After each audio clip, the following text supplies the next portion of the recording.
제가 의사입니다. 흔들리는 비행기 안에서 한국인 의사가 펜 하나로 응급처치를 하고 있다. 미국인 교수는 자신이 무시한 한국인이 자신의 생명을 구할 거라고는 상상도 하지 못했다.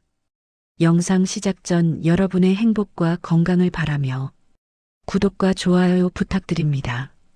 인천공항 탑승구 앞 사람들로 길게 늘어선 줄은 천천히 이동하고 있었다.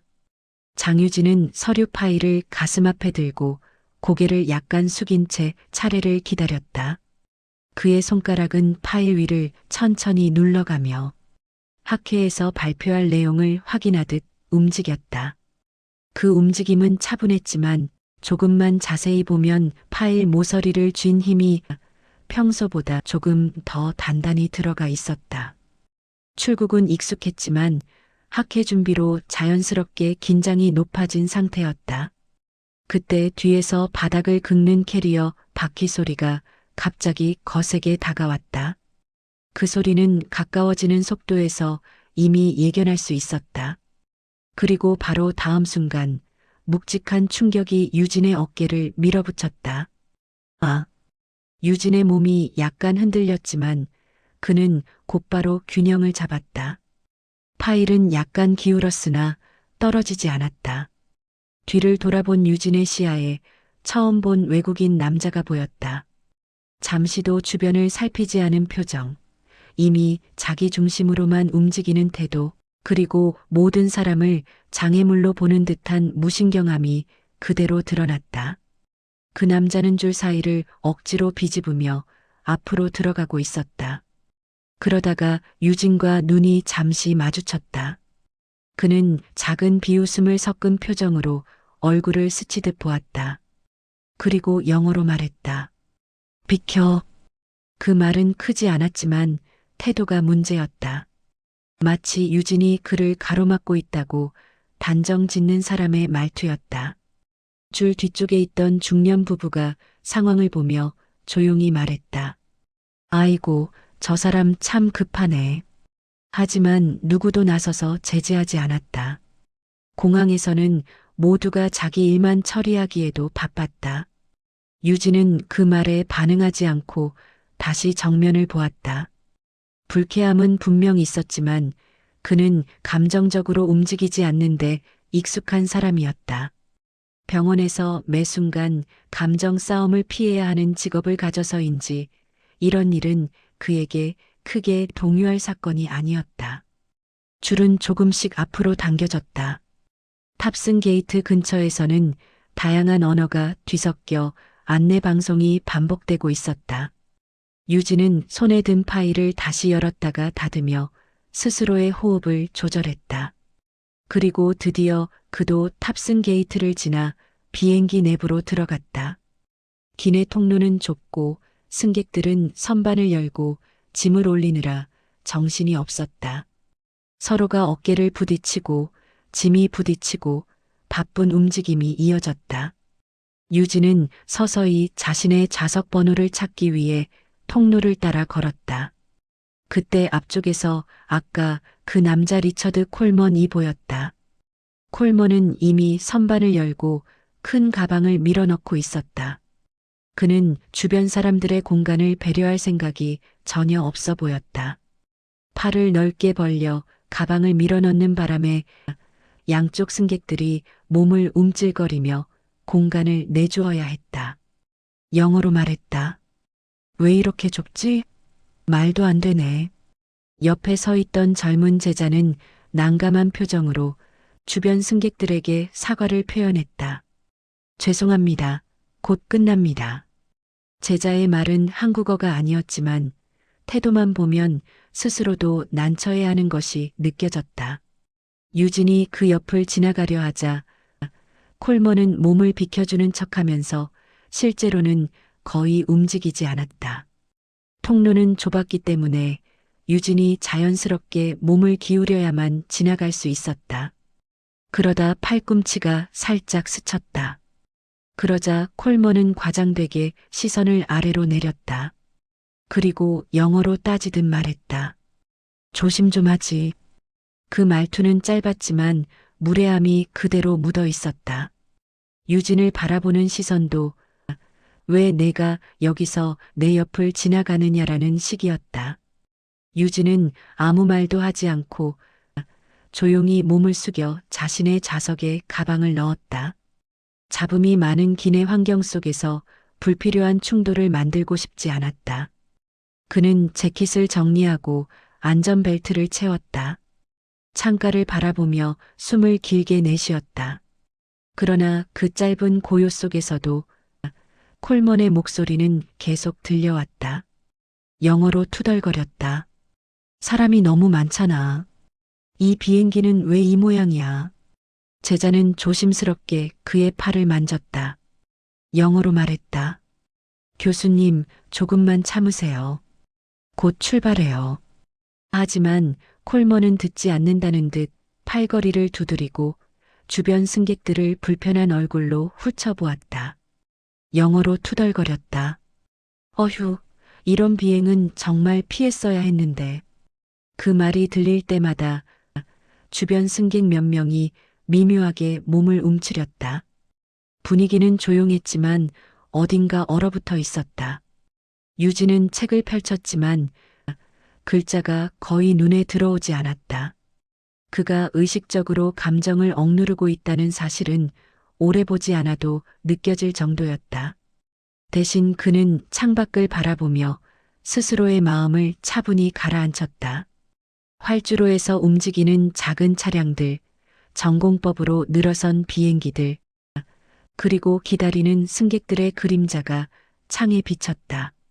비행기 문이 닫히고 안전벨트 사인이 켜졌다. 승객들은 서로의 움직임을 멈추고 자리에 고정되었다. 엔진 소리가 점점 커졌고 기체가 활주로 끝으로 이동하기 시작했다. 그때 콜먼이 다시 제자에게 말했다. 영어로 말했다. 저 사람 또 내 옆을 지나가면 가만두지 않을 거야. 유진은 그 말을 들었지만 아무런 반응을 하지 않았다. 대신 허리를 세우고 창밖을 응시했다. 그의 표정은 차분했지만 눈동자에는 미세하게 긴장한 기색이 스쳤다. 이 비행이 평범하게 끝나지 않을 수 있다는 예감이 조용히 자리 잡고 있었다. 비행기가 활주로를 달리기 시작했다. 등받이가 뒤로 밀리는 느낌과 함께 속도가 점점 올라갔다. 유진은 창문 틀을 가볍게 잡으며 몸을 고정했다. 그리고 그 순간 반대편에서 팔걸이를 꽉 쥐고 눈을 감은 콜먼이 보였다. 아직 그는 모른다. 자신이 방금 무시한 그 한국인 의사가 이 비행 중 자신의 생명을 구하게 될 사람이라는 사실을.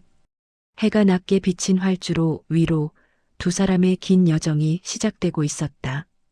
콜먼은 비행기가 흔들린 때조차 다른 사람을 탓했다. 기체는 아직 안정적으로 움직이고 있었지만 비행기 안에는 이미 여러 사람이 불편한 기색을 드러내고 있었다. 장유진은 책을 펼쳐놓은 채 조용히 앉아 있었다. 글자가 정갈하게 적혀 있었지만 머릿속으로 들어오는 문장은 거의 없었다. 아까부터 계속 들리던 콜먼의 불평 섞인 말투가 이미 유진의 사고를 여러 번 끊어놓았다. 그럼에도 그는 익숙한 호흡으로 의식의 흐름을 차분히 정리하고 있었다. 그러나 바로 그때 처음으로 큰 흔들림이 찾아왔다. 좌석 등받이가 갑자기 뒤로 흔들리며 기내 전체가 한번 크게 꿀렁했다. 어이쿠. 앞줄의 중년 여성이 움찔하며 손잡이를 꽉 잡았다. 승무원이 복도 끝에서 서둘러 걸어오며 말했다. 잠시 흔들림이 있습니다. 모두 자리에서 움직이지 말아 주십시오. 콜먼은 갑자기 자리에서 허리를 세웠다. 그리고 영어로 말했다. 왜 이렇게 흔들려? 기장이 뭐 하는 거야? 제자는 잽싸게 주변을 살피며 콜먼의 어깨를 만졌다. 영어로 말했다. 교수님, 난기류일 거예요. 잠깐만요. 곧 괜찮아질 거예요. 하지만 콜먼은 고개를 절레절레 흔들었다. 영어로 따지듯 말했다. 이런 비행 처음이야. 왜 이렇게 사람 많은 데서 떠들고 짜증나게. 유진은 그 말이 자신을 포함한 여러 사람에게 향한 것임을 이미 알고 있었다. 하지만 애써 시선을 창가로 옮겼다. 창밖으로는 구름 위로 찍힌 듯한 흰색의 공간이 펼쳐져 있었다. 기체는 또 한 번 크게 흔들렸다. 짧은 비명소리가 여기저기서 터져 나왔다. 콜먼은 등을 등받이에 붙이며 자리를 꽉 잡았다. 영어로 짧게 중얼거렸다. 제발 좀 조용히 해다들 정신없게. 하지만 정작 시끄러운 건 그의 투덜거림이었다. 승무원이 앞쪽에서 다시 안내했다. 안전벨트를 확인해 주십시오. 잠시 흔들림이 반복될 수 있습니다. 유진은 자연스럽게 허리를 세우고 안전벨트를 다시 조였다. 손바닥이 식은땀에 젖었다기보단 집중하려는 습관적 반응이었다. 그는 의사였다. 상황이 불안해질수록 몸이 더 빠르게 주변을 관찰하고 있었다. 반면 콜먼은 주변 탓을 하기 시작했다. 영어로 말했다. 내 옆 사람 좀 봐. 가방이 이쪽으로 튀어나와 있잖아. 답답해 죽겠네. 제자가 작은 목소리로 말했다. 교수님, 그냥 앉아 계세요. 지금 움직이면 더 위험해요. 콜먼은 눈을 굴렸다. 영어로 말했다. 이렇게 답답한 비행기가 어딨냐고. 이 좁은 자리 믿을 수가 없네. 그의 음성은 그리 크지 않았지만 좁은 공간 특성상 꽤 멀리까지 퍼졌다. 옆줄에 앉아있던 한 남성이 고개를 살짝 돌렸다. 그 눈동자에는 짧은 불편함이 담겼지만 그는 아무 말도 하지 않았다. 침묵은 불편함을 더 짙게 만들었다. 흔들림이 잠시 약해지자 승객들은 다시 작은 숨을 내쉬기 시작했다. 그러나 콜먼은 숨을 길게 들이마시고는 갑자기 팔걸이를 치듯 두드렸다. 영어로 말했다. 아, 정말. 왜 이렇게 느려? 식사도 아직 안 나오고 서비스가 엉망이야. 그 말은 승무원이 채우기도 전에 흘러나왔다. 그리고 그의 표정에는 나는 더 좋은 서비스를 받을 자격이 있다는 태도가 완전히 담겨 있었다. 승무원 앨리슨이 조심스럽게 다가왔다. 불편하신 점 있으신가요? 그녀의 말투는 부드러웠다. 하지만 그 뒤에 숨어 있는 긴장감은 경험 있는 눈이라면 쉽게 알아볼 수 있었다. 콜먼은 그녀를 보자마자 고개를 위아래로 훑듯 움직였다. 영어로 말했다. 내가 뭘 할 수 있는데? 자리도 좁고 흔들리고 아무것도 안 나오잖아.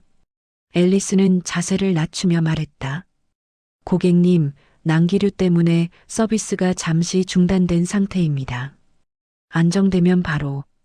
그러나 콜먼은 말을 끊었다.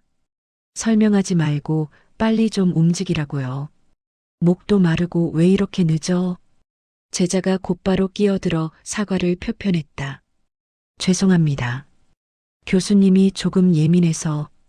그러나 콜먼은 제자의 사과에도 시선을 주지 않았다. 오히려 주변 사람들의 시선을 의식한 듯 더 과장된 표정으로 팔짱을 끼웠다. 유진은 책을 덮고 무릎 위에 조용히 손을 올렸다. 순간적인 판단이 아닌 이어질 상황을 대비하는 몸짓이었다. 콜먼의 얼굴은 조금씩 붉어지고 있었고 숨소리도 점점 거칠어지고 있었다. 그저 짜증 때문인 줄 알았지만 유진의 눈은 오래된 의사의 감각으로 다른 이상함을 감지하고 있었다. 흔들림이 다시 크게 밀려왔다. 승객들이 일제히 등을 붙이고 손잡이를 꽉 잡았다. 기체가 아래로 꺼지는 듯한 느낌과 함께 좌석 몇 개에서 짧은 비명이 터졌다. 그때였다. 콜먼이 갑자기 가슴 쪽을 세게 움켜쥐었다. 얼굴 전체에 핏기가 빠지고 입술이 파랗게 변하기 시작했다. 교수님? 교수님, 왜 그러세요? 제자가 놀라 손을 흔들었다. 콜먼은 말도 제대로 이어가지 못하고 영어로 신음을 섞어 말했다. 숨숨이 안 쉬어져. 그의 몸이 앞으로 접히며 간신히 팔걸이에 버티고 있었다. 숨을 들이쉬려고 입을 벌렸지만 공기가 제대로 들어오지 않는 듯했다. 유진은 본능적으로 자리에서 일어섰다. 잠시만요. 그의 목소리는 단호했지만 지나치게 큰 소리는 아니었다. 제자가 불안한 얼굴로 말했다. 도와주세요. 교수님이 이상해요. 승무원 앨리슨도 급히 다가왔다. 무슨 일이죠?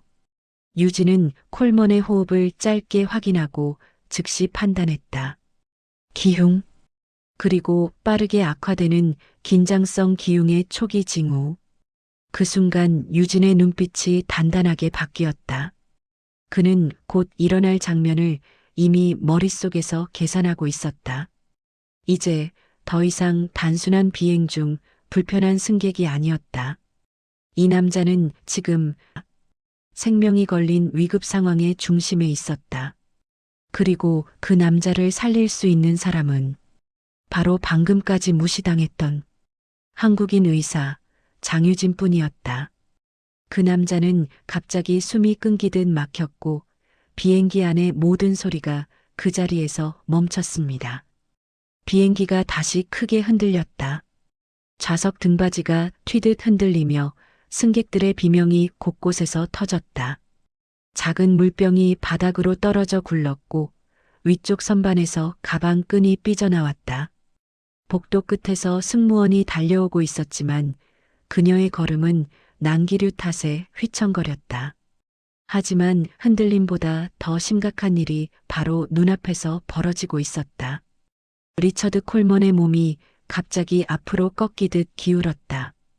그의 두 손이 가슴 쪽 헤매듯 올라갔고 손가락이 공중을 휘저으며 허공을 잡으려 했다. 교수님, 교수님, 왜 이러세요? 젊은 조수가 자리에서 급히 일어나 그의 어깨를 붙잡았다. 조수의 손은 이미 떨리고 있었고 목소리는 울릴 듯 흔들렸다. 콜먼은 숨을 깊게 들이쉬려 했지만 그 숨은 가슴에서 막힌 듯 더 이상 내려가지 않았다. 입술은 빠르게 파래지기 시작했고 그의 얼굴에서는 피가 순식간에 사라졌다. 영어로 말했다. 숨이 안 들어와. 그 말조차 끝이 흐려졌다. 가슴은 한쪽만 들썩였고 반대쪽은 움직이지 않았다. 유진은 자리에서 반사적으로 일어섰다. 물건이나 사람을 피하려는 동작이 아닌 이제 내가 나서야 한다는 명확한 판단에 의한 동작이었다. 그는 흔들리는 기체에서도 한치의 망설임 없이 콜먼 쪽으로 걸어갔다. 잠시만요. 제가 볼게요. 유진의 목소리는 흔들림 속에서도 단단했다. 조수가 울먹이는 목소리로 말했다. 제발 교수님이 갑자기 숨이. 유진은 콜먼의 가슴을 빠르게 살폈다. 그의 오른쪽 흉곽은 깊게 부풀어 올랐고 왼쪽은 거의 움직이지 않았다. 손등을 가슴 가까이 가져가자 공기 흐름이 비정상적으로 느껴졌다. 그리고 바로 그 순간 진단은 확정되었다. 긴장성 기흉. 이대로면 몇 분 안에 의식을 잃고 더 나아가 호흡이 완전히 멈출 것이다. 콜먼은 힘겹게 고개를 들려 했다. 영어로 말했다. 제발 살려줘 숨이. 그의 눈은 초점을 잃어가고 있었고 호흡은 이미 절반 이상 막혀 있었다. 승무원 앨리슨이 달려왔다. 무슨 일이죠? 어디가 아픈 건가요? 의사분 계신가요? 유진은 단호하게 말했다. 저 의사입니다. 지금 이분 호흡이 막히고 있어요. 가슴 안에 공기가 계속 차고 있습니다. 조수는 눈물이 고인 눈으로 말했다. 교수님이 갑자기 가슴을 붙잡고 유진은 즉시 몸을 낮춰 콜먼의 자세를 고정시켰다. 그리고 승무원에게 말했다. 지금 이분은 가슴 안에 갇힌 공기를 빼줘야 합니다. 당장 처치해야 합니다. 앨리스는 긴장한 얼굴로 응급키트를 열었다. 기흉에 필요한 장비는 없어요. 간단한 응급 패드랑 소독약, 거즈 정도만. 유진은 고개를 끄덕였다. 그럼 소독 가능한 약이랑 거즈, 그리고 관처럼 쓸 수 있는 것이라도 주세요. 빨리요.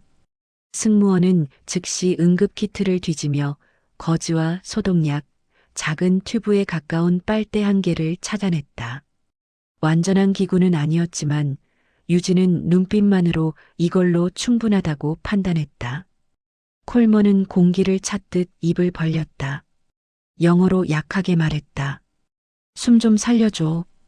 그 소리는 점점 희미해지고 있었고 그의 목 주변에는 혈관이 부풀어 오르고 있었다. 호흡이 완전히 막히기 직전이었다. 유진은 소독약을 손에 부어 빠르게 닦아냈다. 그리고 볼펜을 꺼내 두 손으로 단단히 잡았다. 그는 손가락으로 늑골 사이를 찾아 정확한 지점을 잡았다. 조수가 떨리는 목소리로 말했다. 뭘 하시려고요? 유진은 눈을 콜먼의 가슴에 고정한 채 대답했다. 이분은 지금 폐가 눌려서 숨을 못 쉬고 있습니다. 가슴 안의 공기를 빼줘야 살 수 있어요. 영어로 신음하듯 말했다. 제발 빨리. 콜먼의 가슴은 이미 차오른 압력 때문에 오른쪽만 들썩이고 있었다. 그가 숨을 들이쉴 때마다 가슴은 아프게 움찔거렸고 공기는 들어오지 않았다. 주변 승객들이 모두 숨을 죽였다. 아이 울음소리도 잡음도 사라지고 기내 전체가 한 방향으로 기울어 있었다. 유진은 흔들림이 멈추는 순간을 기다렸다. 심장 소리만큼이나 명확한 타이밍이 필요했다. 한 번, 두 번, 기체가 잠시 고요해졌다. 그 순간 유진은 볼펜 끝을 늑골 사이에 정확히 눌러 넣었다. 짧은 들어가는 느낌 뒤 퓨 하고 압력이 빠지는 소리가 가까운 자리에서 들렸다. 폭력적인 소리도 잔혹한 느낌도 없었다. 그저 막혀있던 통로에서 바람이 빠져나오는 자연스러운 소리 같았다. 곧이어 콜먼의 가슴이 크게 내려앉았다. 숨이 깊게 들어오며 그의 어깨가 천천히 움직이기 시작했다. 조수가 울먹이며 말했다. 교수님 숨 쉬어요. 숨 들어와요. 콜먼은 미약하게 눈을 떴다. 영어로 힘겹게 말했다. 들어온다. 숨이 들어와. 승무원은 입술을 떨며 거즈를 건넸다. 정말 감사합니다. 저희가 계속 지켜볼게요. 유진은 임시 튜브를 볼펜 끝에 고정하고 거즈로 가볍게 눌러 고정했다. 그의 손은 한 번도 흔들리지 않았다. 조수는 유진을 바라보며 울먹였다. 선생님, 정말 감사합니다. 어떻게 갚아야 할지. 그러나 유진은 고개를 숙이며 조용히 말했다. 지금은 이분을 안정시키는 게 먼저입니다. 나중에 이야기하시죠. 그 말은 겸손이 아니라 지금 상황에 필요한 정확한 판단이었다. 기내는 여전히 흔들리고 있었지만 사람들의 시선은 모두 한 사람에게 향하고 있었다. 자신을 무시하던 그 남자를 살리기 위해 망설임 없이 손을 댄 한국인 의사. 그 순간 기내의 가장 큰 흔들림은 비행기의 흔들림이 아니라 콜먼의 세계가 뒤집히는 소리였다. 그 남자가 숨을 되찾자 기내 전체가 동시에 안도의 숨을 내쉬었습니다. 비행기 복도는 아직도 흔들리고 있었지만 콜먼 주변은 어느새 작은 원처럼 비어 있었다. 승객들은 모두 안전벨트를 하는 둥 마는 둥 몸을 좌석에 묶은 채 고개만 돌려 그 장면을 지켜봤다. 방금까지 사람들 사이를 가득 채우던 소음은 거의 사라졌다. 가볍게 들리던 엔진 소리만이 귀 안쪽에서 울렸고 콜먼의 거친 호흡이 그 사이를 가르고 있었다. 유진은 즉석에서 만든 볼펜관을 가볍게 손안에서 확인했다. 튜브처럼 사용할 수 있도록 속을 비워낸 몸통은 반듯했고 손끝의 각도 역시 정확했다. 그는 방금 천자한 부위에 거즈를 적당히 눌러 고정하고 있었다. 거즈 아래에서 공기가 아주 약하게 새어나오고 있었고 그 흐름이 규칙적으로 보였다. 숨이 제대로 통하고 있다는 표시였다. 승무원 앨리슨이 떨리는 손으로 새 거즈를 건넸다. 여기 더 필요하시면 말씀해 주세요. 유진은 짧게 고개를 끄덕였다. 조금만 더 주세요. 고정은 확실히 해야 합니다. 그의 목소리는 신중했고 불필요한 감정이 섞이지 않았다. 조수는 콜먼의 어깨를 잡은 채 마치 생일을 잊은 아이처럼 울먹이며 말했다. 교수님 괜찮아지는 거죠? 제발 좀 대답 좀. 콜먼은 천천히 고개를 들었다. 얼굴은 여전히 창백했고 입술의 색도 완전히 돌아오지 않았다. 그러나 몇 분 전과는 다르게 그의 양쪽 가슴이 조금씩 규칙적으로 움직이고 있었다. 영어로 말했다. 숨 들어간다. 지금은 괜찮아. 그 말은 약했지만 분명히 들렸다. 조수의 표정이 조금씩 풀렸다. 그는 손등으로 눈을 닦으며 흐느꼈다. 살아났어요. 교수님이 숨을 쉬어요. 주변 승객들이 작은 속삭임을 흘렸다. 저 의사분 대단하다. 볼펜으로 저렇게 할 수가 있나? 살린 거네 저 사람을. 유진은 거즈를 다시 한번 눌러 고정하고 콜먼의 목 위, 흉부, 어깨 쪽을 조심스레 살폈다. 호흡 괜찮습니다. 지금은 잘 되고 있어요. 크게 움직이지 말고 고개는 최대한 왼쪽으로 돌리지 마세요. 그는 손을 떼기 전에 콜먼의 호흡 패턴을 하나씩 확인했다. 작은 흉부의 들썩임까지 놓치지 않으려는 듯 눈동자가 단단하게 고정되어 있었다. 승무원 앨리슨이 다시 다가와 말했다. 정말 감사합니다.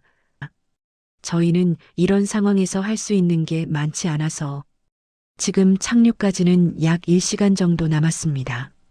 그동안 저희가 옆에서 보조할게요. 유진은 고개를 끄덕였다. 네, 잘 부탁드립니다. 제가 계속 상태는 보겠습니다. 하지만 유진은 바로 자리에 돌아가지 않았다. 그의 시선은 아직도 콜먼의 눈빛을 확인하고 있었다. 그 눈빛에는 감정이 섞여 있었지만 그 감정이 어떤 종류인지 유진은 정확히 알 수 없었다. 두려움인지, 놀라움인지, 혹은 자신이 무시했던 사람이 자신을 살렸다는 충격인지, 그것만은 지금 당장 판단할 수 없었다. 조수는 콜먼의 손을 붙잡고 머리를 숙이며 말했다. 교수님 조금만 더 참아요. 곧 도착합니다.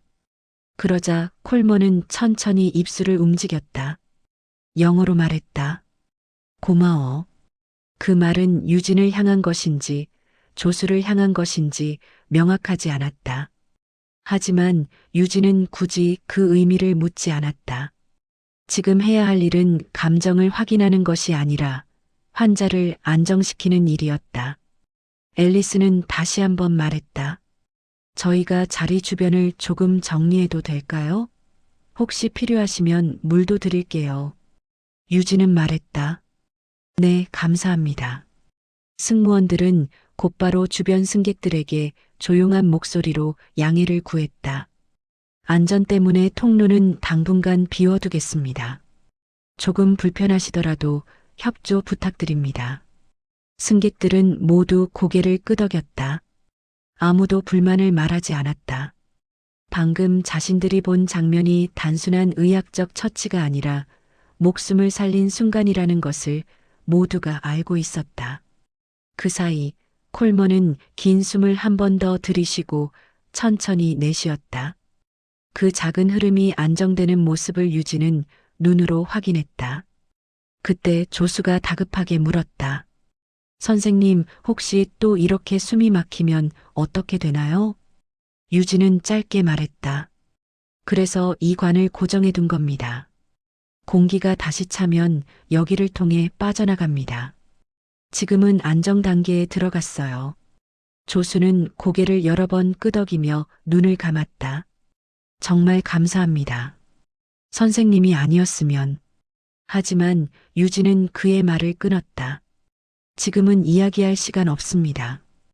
계속 교수님 상태 보세요. 콜먼은 눈을 천천히 감았다가 떴다. 다시 숨을 들이쉬고 내쉬는 사이 얼마 전까지 보였던 오만한 표정은 완전히 사라져 있었다. 그의 얼굴에는 공포와 안도, 그리고 설명하기 어려운 복잡한 감정이 뒤섞여 있었다. 영어로 말했다. 당신이 나를 살린 거죠. 유진은 짧게 고개를 끄덕였다. 지금은 괜찮습니다. 숨 쉬세요. 그것만 하세요. 콜먼은 또다시 천천히 숨을 들이쉬었다. 그리고 아주 미세하게 고개를 끄덕였다. 비행기 안은 다시 조용해졌다. 다만 조용해진 이유는 난기류가 끝나서가 아니라 그 순간 모두가 한국인 의사 한 명이 만든 기적을 보고 있었기 때문이었다. 유진은 거즈를 마지막으로 눌러 고정하고 조용히 손을 털었다. 그리고 자리로 돌아가기 전에 한 번 더 콜먼의 호흡을 확인했다. 그는 숨을 쉬고 있었다. 정확히 안정적으로. 그리고 방금 전까지 공기를 삼키듯 신음하던 그 사람은 지금 작은 볼펜관 하나에 의지한 채 겨우 살아 있었다. 구급대가 들것을 밀고 나가자 그 뒤를 가장 먼저 따라붙은 건 한 남자의 스마트폰 카메라였습니다. 비행기가 완전히 멈춰서기 전까지 기내는 숨죽인 정적만 흐르고 있었다. 엔진이 서서히 식어가는 소리가 가볍게 울릴 뿐 사람들은 모두 자리에서 몸만 살짝 기울여 콜먼이 놓여 있는 통로를 바라봤다. 콜먼의 호흡은 안정되었지만 여전히 약했고 그의 가슴이 거즈는 아주 약하게만 움직였다. 승무원은 복도 앞에서 무전기로 말했다. 착륙했습니다. 환자 상태는 안정. 들건 요청합니다. 유진은 콜먼의 거즈를 다시 한번 확인하고 손끝으로 관 주변을 조심스럽게 눌렀다. 아직도 공기가 미세하게 바깥으로 새어나오는 느낌이 있었다. 그 흐름이 일정하다는 사실이 지금 가장 중요한 안정의 증거였다. 조수는 자리 옆에 꿇어앉은 채 계속 교수의 손을 잡고 있었다. 교수님, 잠깐만요. 곧 구급대가 들어온대요. 콜먼은 힘겹게 눈을 떴다. 영어로 말했다. 응, 괜찮아, 지금은. 유진은 굳이 대답하지 않고 조용히 그의 흉부를 다시 한번 살폈다. 그때였다. 촬영하시면 안 됩니다. 승무원의 목소리가 날카롭게 낮아졌다. 유진이 고개를 돌리자 몇 줄 뒤에 앉아있던 남자가 스마트폰 화면을 살짝 내렸다가 다시 올리는 동작을 반복하고 있었다. 그는 이미 기내에서부터 여러 번 카메라를 들이밀던 유튜버였다. 승무원이 다가가 손을 앞에 내밀었다. 지금 촬영은 환자 보호 때문에 금지입니다. 하지만 남자는 아주 작은 목소리로 말했다. 아, 네. 알겠어요. 그 말과 동시에 그는 다시 무릎 위에서 스마트폰을 올렸다. 녹화 버튼이 떠 있는 화면이 재빨리 반짝였다. 손이 가볍게 떨리는 모습은 긴장 때문이 아니라 뭔가를 놓치기 싫다는 욕심 때문이었다. 유진은 그 모습을 잠시 바라보다 다시 콜먼에게 시선을 돌렸다. 지금 중요한 건 이 사람의 호흡이었다. 주변의 욕심과 소음은 그에게 아무 상관이 없었다. 문이 열리고 탑승교 특유의 공기가 들어왔다. 구급대원 2명이 들것을 들고 뛰어들어오자 기내의 긴장감이 다시 한번 솟았다. 환자 어디 있습니까? 여기입니다. 승무원이 크게 손짓했다. 구급대원은 곧장 콜먼에게 다가와 상태를 확인했다. 가슴 관찰됩니다. 공기 빠지고 있습니다. 들것으로 옮깁니다. 하나, 둘. 콜먼의 몸이 들것 위로 조심스럽게 옮겨졌다. 그때 조수가 작게 울먹였다. 교수님, 제가 바로 따라갈게요. 괜찮아요. 콜먼은 힘겨운 얼굴을 들었다. 영어로 말했다. 의사 그분 어디? 조수가 대답했다. 바로 옆에 있어요, 교수님. 유진은 조용히 고개를 숙여 콜먼의 모습을 확인했다. 그리고 아주 짧은 한마디만 말했다. 조심히 이동하세요. 그 말뿐이었다. 들것이 비행기 밖으로 이동하자 곧장 통로가 비었다. 그 순간 스마트폰을 든 유튜버가 자리에서 벌떡 일어났다. 저기요, 잠깐만요. 저 촬영해도. 승무원이 팔을 뻗어 막았다.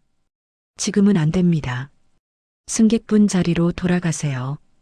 그러나 유튜버는 들리지 않는다는 듯 이미 들것을 따라 비행기 밖으로 나가 있었다. 스마트폰은 아주 자연스러운 동작으로 얼굴과 가슴 사이 높이에서 움직였다.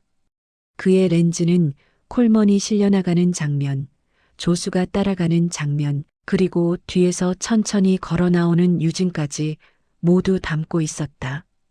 유진은 빠른 걸음으로 움직이지 않았다. 그의 움직임은 오히려 조용했고 환자와 거리를 두려는 듯 일정한 속도를 유지했다. 탑승교 특유의 회색 바닥과 천장 사이에서 카메라를 든 유튜버가 계속 뒤로 걸으며 말했다. 선생님, 됐으면 인터뷰 간단하게만. 지금 감동받은 사람이 정말 많을 거예요. 볼펜으로 살리신 거 맞죠? 유진은 발걸음도 늦추지 않고 말했다. 지금 인터뷰는 곤란합니다. 환자 먼저 보세요. 아니, 선생님. 이건 기록해야. 유튜버가 말을 잇자 앞에서 조수가 뒤돌아봤다. 눈에는 아직도 겁과 불안이 섞여 있었다. 지금 그럴 상황 아니에요. 제발 좀 비켜주세요. 하지만 유튜버는 물러서지 않고 오히려 더 가까이 다가왔다. 저 지금 조회수 때문에 그러는 게 아니라. 아니, 물론 그 부분도 있지만. 이건 진짜 좋은 이야기라니까요. 많은 사람들이 알아야죠. 유진은 그때 처음으로 유튜버의 카메라를 정면으로 바라보았다. 그 눈빛에는 화도 짜증도 없었다. 그저 지금은 아니다라는 명확한 선만 있었다. 지금은 환자가 먼저입니다. 통로 비켜주세요. 유튜버는 그 눈빛에 순간적으로 눌린 듯 발을 아주 조금 뒤로 물렸다. 그러나 카메라는 여전히 켜져 있었다. 탑승교 끝에서 자동문이 열리며 터미널 공기가 밀려 들어왔다. 사람들의 발걸음, 안내방송, 카트 소리 등이 섞여 기내와는 전혀 다른 혼잡함이 펼쳐졌다. 구급대는 곧장 의료실 방향으로 들것을 옮겼고 조수는 거의 뛰다시피 그 뒤를 따라갔다. 유진도 그 속도에 맞춰 걸음을 옮겼다. 구급대원이 들것을 고정한 뒤 유진을 바라봤다. 선생님, 상태 간단히 설명해 주세요. 유진은 짧게 숨을 들이쉬고 또렷하게 말했다. 착륙 약 1시간 전, 갑자기 가슴을 붙잡고 쓰러졌습니다. 왼쪽 폐가 거의 움직이지 않았고 오른쪽에 공기가 많이 차서 숨이 막히는 상태였습니다. 기내에 장비가 없어서 볼펜관으로 공기 빼주는 처치했습니다. 지금은 숨은 들어옵니다. 하지만 다시 공기 찰 수 있어서 계속 지켜봐야 합니다. 구급대원은 고개를 크게 끄덕였다. 네, 관은 그대로 유지하고 바로 모니터링 하겠습니다. 유진은 마지막으로 콜먼의 흉부 움직임을 확인한 뒤 말했다. 호흡은 규칙적입니다. 이동만 조심히 해주세요. 그때였다. 뒤에서 다시 유튜버의 목소리가 들렸다. 선생님, 한 가지만요.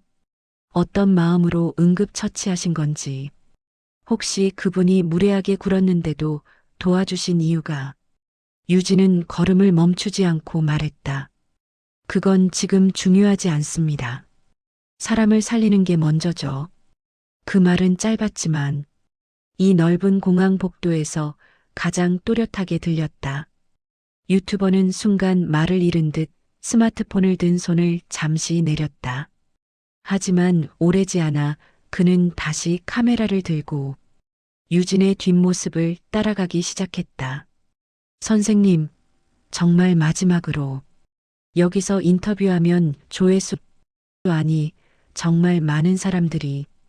그러나 유진은 이미 응급실 방향으로 빠르게 이동하는 구급대와 조수를 보고 있었다. 그의 발걸음은 유튜버의 욕심이나 소음에 단 하나도 흔들리지 않았다.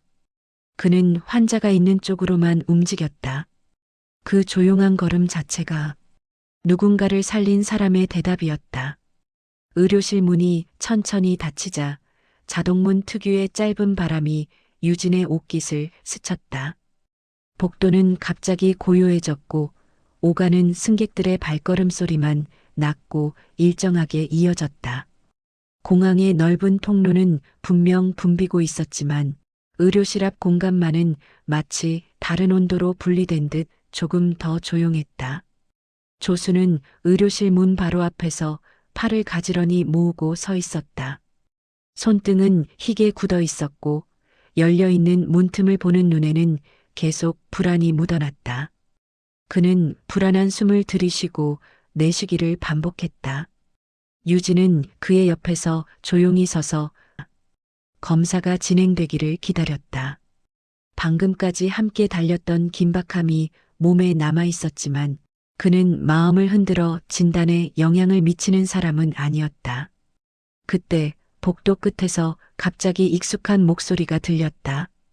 아, 저기 선생님. 유튜버였다. 그는 스마트폰을 들고 유진 쪽으로 다가오다가 승무원이 그의 앞을 가로막으며 팔을 벌렸다. 정말 죄송한데 이 구역에서는 촬영은 안 됩니다. 승무원의 말투는 거칠지 않았지만 단단했다. 유튜버는 멈추며 말했다.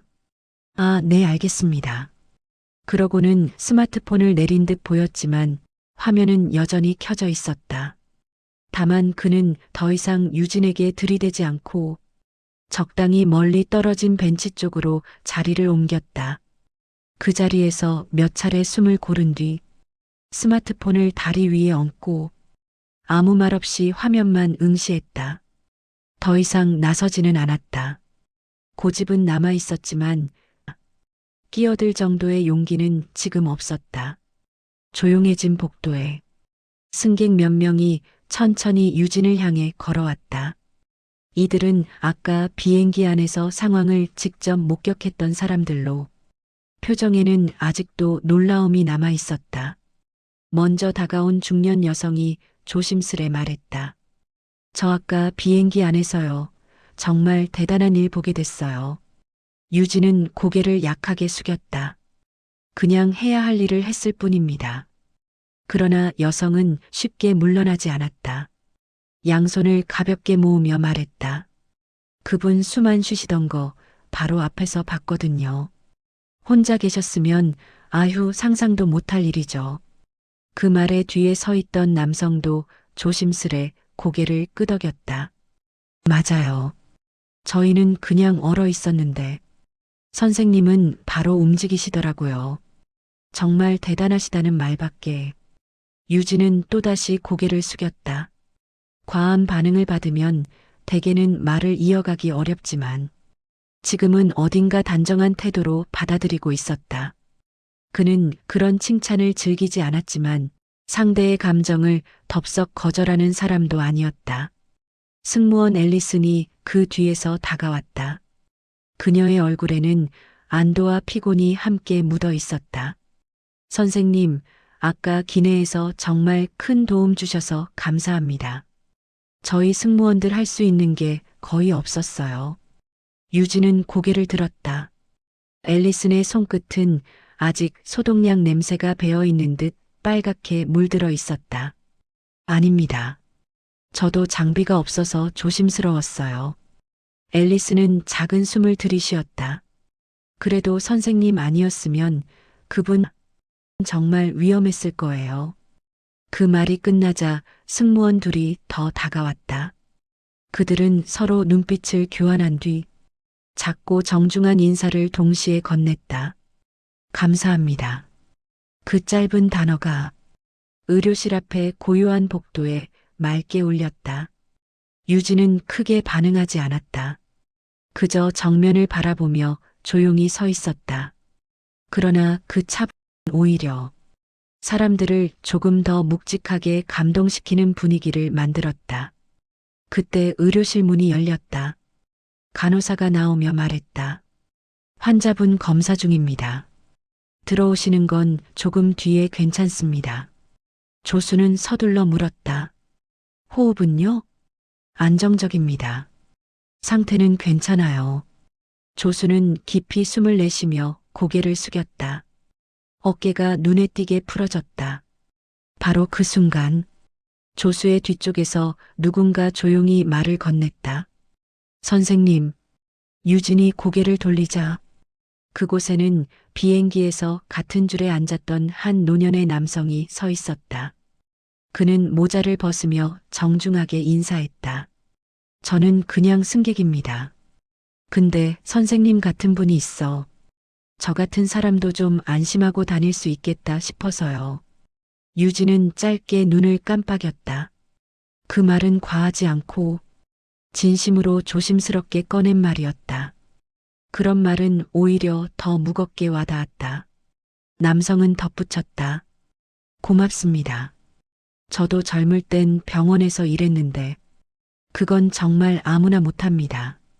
그 말에 유진은 아주 천천히 고개를 숙였다. 과장되지 않은 인사.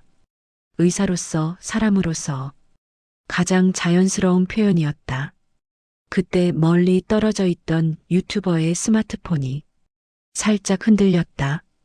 그는 여전히 화면을 켜둔 채 유진과 승객들 사이를 번갈아 바라보고 있었다. 이 장면을 올려도 될지 고민하는 듯한 얼굴이었다. 하지만 예전처럼 들이밀지 못했다. 분위기가 그를 억누르고 있었다. 그리고 그 순간 의료실 문이 다시 열렸다. 이번에는 공항 의료실 의사가 나와 말했다. 의사 선생님, 잠깐 들어오시겠어요? 환자분이 조금 전에 선생님을 찾았습니다. 조수는 즉시 뒤돌아봤다. 교수님이. 유진은 숨을 고르고 문 앞으로 천천히 걸어갔다. 복도의 조용함 속에서 승객들은 그를 향해 길을 열어주었다. 누구도 큰 소리로 칭찬하지 않았고 누구도 그를 붙잡지 않았다. 대신 그의 뒷모습이 지나가는 동안 작게 들리는 숨소리, 감탄, 고개 숙임이 조용히 이어졌다. 유진은 문 앞에 멈추고 의료실 안으로 들어갔다. 그가 남긴 것은 한 장의 인터뷰나 대단한 제스처가 아니라 누군가의 생명을 살린 사람이 지나갈 때 사람들이 자연스럽게 만들어내는 아주 작은 존중의 흐름이었다. 학회장 로비에 들어서는 순간 유진은 며칠 동안 자신을 따라다니던 그 그림자가 이미 밖에서 기다리고 있다는 걸 알아차렸습니다.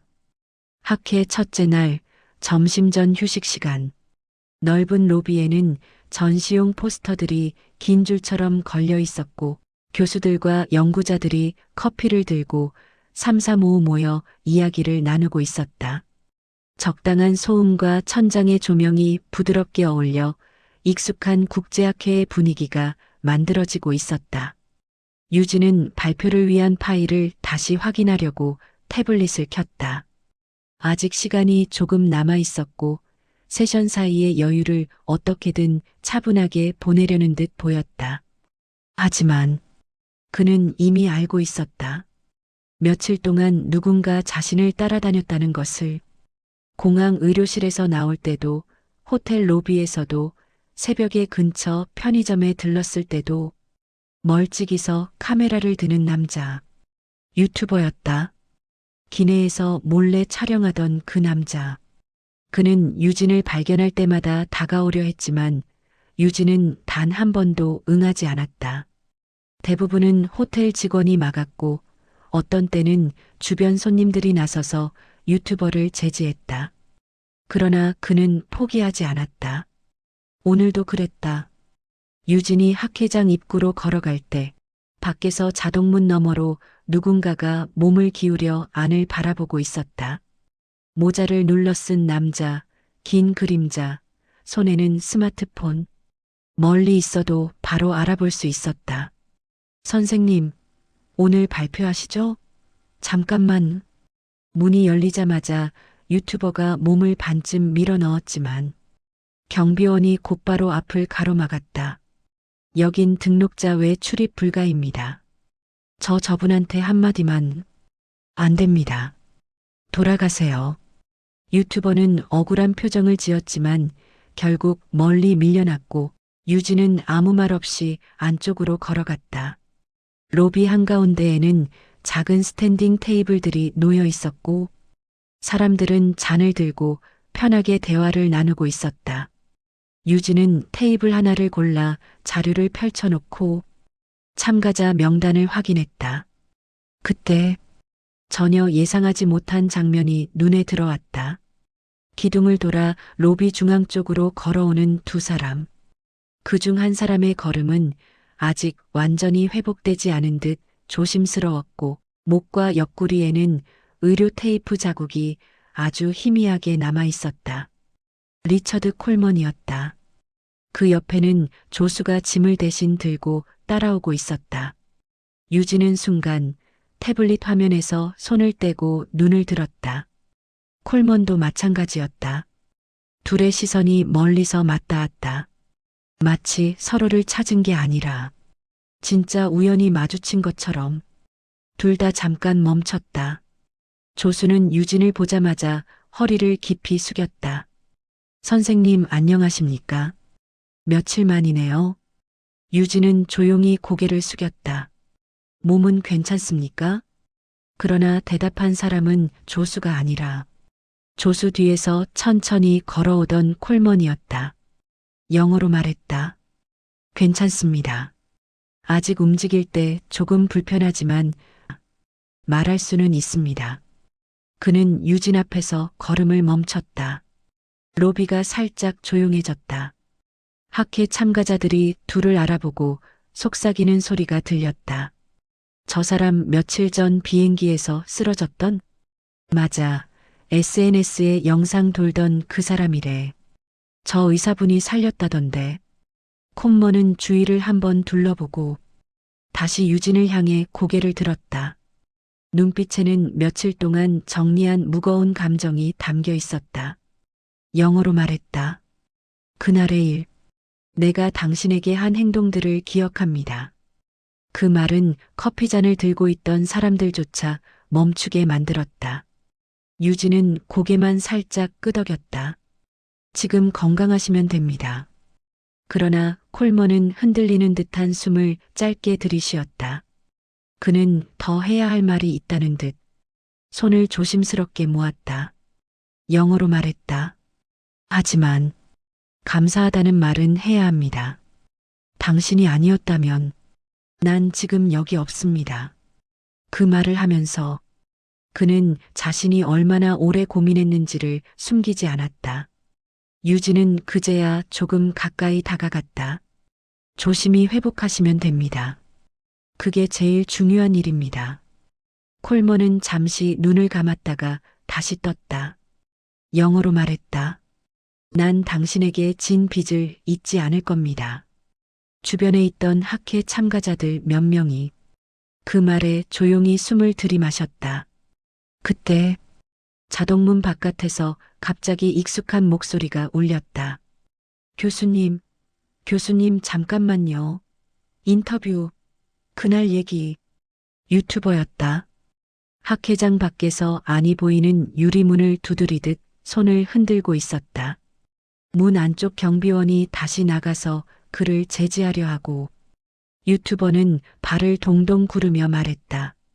잠깐만요. 교수님 말씀 한마디면 돼요. 선생님도요. 장유진 선생님도. 그날 영상 다 봤단 말이에요.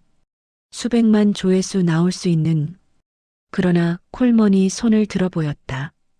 유튜버에게 한 신호인지 조수에게 한 신호인지 알 수 없었다. 그는 한 걸음 유리문 쪽으로 다가갔다. 경비원이 막으려 하자 조수가 낮은 목소리로 말했다. 잠시만요. 교수님이 말씀을 하시겠대요. 경비원이 물러나자 유튜버는 마치 구세주를 본 듯 화면을 들이밀었다. 그러나 콜먼은 카메라를 향해 손을 가볍게 들어 올려 거리 유지 신호를 보냈다. 영어로 말했다. 내가 말하는 이유는 누구를 비난하려는 것이 아닙니다. 유튜버가 눈을 크게 떴다. 네, 내 교수님 말씀하시죠. 콤먼은 유진을 잠시 바라보고 다시 카메라 쪽으로 얼굴을 돌렸다. 영어로 말했다. 그날 비행기 안에서 나는 오만했고 무례했습니다. 숨이 끊어질 때까지도 그걸 인정하지 못했습니다. 유튜버의 손이 떨렸다. 그는 카메라를 바짝 들었지만 콤먼은 가까이 다가오지 않았다. 그는 진심을 담아 천천히 정확히 말했다. 영어로 말했다. 하지만 날 살린 사람은 내가 가장 무시했던 그 사람이었습니다. 로비 안이 완전히 조용해졌다. 영어로 말했다. 그 한국인 의사 장유진. 그분에게 진심으로 감사합니다. 유튜버의 숨소리가 마이크에 그대로 닿았다. 그는 말을 잇지 못했다. 유진은 그 장면을 조용히 바라보고 있었다. 표정에 감정이 드러나진 않았지만 그의 자세는 조금 단단해져 있었다. 조수는 콜먼 옆에서 눈을 붉힌 채 작은 숨을 내쉬었다. 학회 로비에 있던 모든 사람들은 그 짧은 진심을 가슴으로 느끼고 있었다. 그리고 그 순간 유진은 아주 천천히 고개를 끄덕였다. 감정적인 표현도 긴 설명도 없었다. 그저 받아들였다는 간단하고 단단한 대답이었다. 신은 두 사람이 마침내 진짜 의미로 서로 바라보는 장면에서 조용히 멈춰섰다. 한국으로 돌아온 지 며칠 뒤 유진은 출근길 엘리베이터에서 자신에게 쏠린 낯선 시선을 처음으로 느꼈습니다.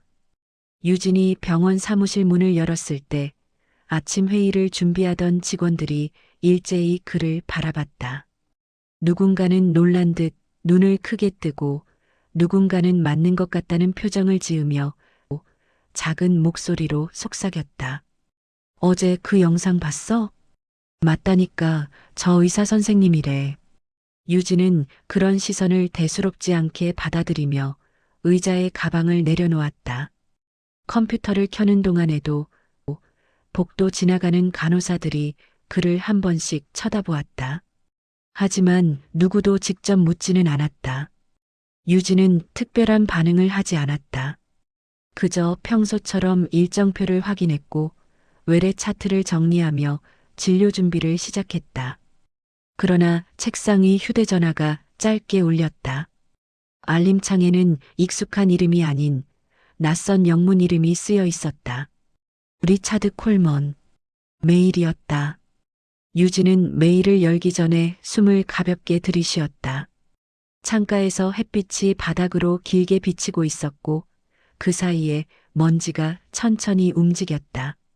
그는 의자를 살짝 당겨 모니터를 정면으로 끌어왔다. 메일을 열자 짧은 문장부터 눈에 들어왔다.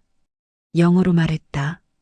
그날 당신에게 했던 말과 행동을 기억하며 이 글을 씁니다. 유진은 마우스를 놓고 두 손을 책상 위에 올려놓았다. 메일의 다음 문장이 이어졌다. 영어로 말했다.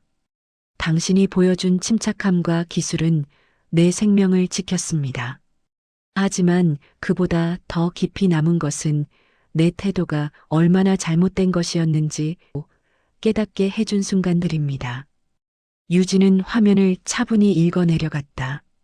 영어로 말했다. 나는 당신에게 상처를 주었습니다. 그리고 그 결과로 내가 얼마나 작은 사람이었는지 알게 되었습니다. 당신이 아니었다면 나는 지금 이 글을 쓰지 못했을 것입니다. 메일은 길지 않았지만 한 단어 한 단어가 망설임 없이 쓰여 있었다. 마지막 문장은 간단했다. 영어로 말했다. 당신의 용기와 선의를 평생 잊지 않겠습니다. 유진은 메일을 닫지 않은 채 잠시 모니터 앞에서 눈을 감았다. 어떤 감정도 얼굴 위로 크게 표현되진 않았지만 그 짧은 정적만으로 충분했다. 그때 옆자리 간호사가 조심스럽게 다가왔다. 선생님 괜찮으세요? 유진은 눈을 뜨고 고개를 들었다. 괜찮습니다. 그냥 메일 하나 보고 있었습니다. 간호사는 머뭇거리다 작은 목소리로 말했다. 어제 영상 봤어요. 그날 비행기 안에서 선생님이 그렇게 하신 줄 몰랐어요. 유진은 커피잔을 집어 천천히 한 모금 마셨다. 그냥 해야 하는 일을 했을 뿐입니다. 그 말은 대단한 의미를 담고 있지 않았다. 그저 한 명의 의사가 할 수 있는 가장 단순한 표현이었다. 간호사는 유진의 태도를 보고 다시 미소를 지었다. 그래도 많은 사람이 감사해야 하는 것 같아요. 유진은 대답 대신 작은 목례만 했다. 점심 무렵 병원 휴게실 TV에서는 뉴스가 흘러나왔다. 기자 목소리는 차분했다. 며칠 전 해외 항공기 내에서 발생한 응급 상황 중 한 한국인 의사의 침착한 처치가 외신을 통해 재조명되고 있습니다. 환자를 살린 해당 의사는 이름을 밝히길 거부했으나 관련 영상이 확산되며 국내에서도 관심이 높아지고 있습니다. 유진은 TV를 보지 않았다. 테이블 위에서 전화를 정리하고 있었다. 그러나 휴게실에 모인 직원들이 살짝 그를 바라보는 시선을 조용히 느끼고 있었다. 저기 선생님 맞죠? 뒤에서 작은 목소리가 들렸다. 유진이 뒤돌자 새로 들어온 전공의가 서 있었다. 손에는 점심 샌드위치가 들려 있었다. 그 영상 여기저기에서 나오던데 정말 대단하시네요. 유진은 잠시 전공의의 얼굴을 바라보고 차분히 말했다. 환자를 살리는 건 대단한 게 아닙니다. 그저 우리가 해야 할 일입니다. 전공의는 말없이 고개를 끄덕였다. 그 말의 무게가 가볍지 않다는 걸 이해한 듯했다. 오후 진료가 끝난 뒤 유진은 컴퓨터를 끄기 전 메일함을 다시 확인했다. 콜먼이 보낸 메일은 여전히 읽은 편지함 맨 위에 놓여 있었다. 그는 메일을 다시 열지도 않고 조용히 폴더에 옮겼다. 답장은 쓰지 않았다. 이미 충분히 전해졌다고 생각했기 때문이었다. 밖으로 나가는 길, 창밖 하늘은 저녁빛이 스며들며 붉은색으로 바뀌고 있었다. 그 붉은 기운이 병원 건물 유리창에 닿아 은색으로 번졌다. 유진은 잠시 하늘을 올려다보고 천천히 두 손을 코트 주머니에 넣었다. 그의 걸음은 특별히 힘차지도 느리지도 않았지만 어딘가 단정했고 변한 것 없는 일상을 그대로 밟고 있었다. 병원 현관을 나설 때 누군가 그를 멀리서 부르는 소리가 들렸다. 선생님, 유진이 돌아보자. 병원 앞 벤치에서 환자 보호자로 보이는 아주머니가 일어났다. 그녀는 가방 끈을 붙잡은 채 조용히 말했다. 영상 봤어요. 그런 분이 우리 병원에 있다는 게 참 든든하네요. 유진은 짧게 미소를 지으며 말했다. 몸 조심하시고 들어가세요. 그녀는 고개를 숙이고 천천히 병원 안으로 들어갔다. 유진은 다시 하늘을 한번 바라보고 주차된 차 쪽으로 걸음을 옮겼다. 그의 걸음은 어느 때처럼 담담했다. 특별한 변화 없이, 하지만 조금은 따뜻해진 하루의 끝. 그리고 문자를 확인하려 휴대전화를 켜자 메일함에 작은 숫자 하나가 다시 떠 있었다. 보내니 리차드 콜먼. 제목 다시 한번 감사드립니다. 유진은 잠시 웃음을 지었다.